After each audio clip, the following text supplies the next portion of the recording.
Praise the Lord. இன்றைய வசனங்கள். பரிபூரணமுள்ள 7 வருஷங்களிலும் பூமி மிகுதியான பலனை கொடுத்தது. அவ்வேழு வருஷங்களில் எகிப்து தேசத்தில் விளைந்த தானியங்களையெல்லாம் யோசேப்பு சேர்த்து அந்த தானியங்களை பட்டணங்களில் கட்டி வைத்தான்.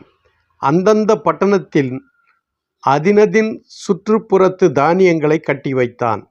இப்படி யோசேப்பு அளவிறந்ததாய் கடற்கரை மணலைப் போல மிகுதியாக தானியத்தை சேர்த்து வைத்தான்.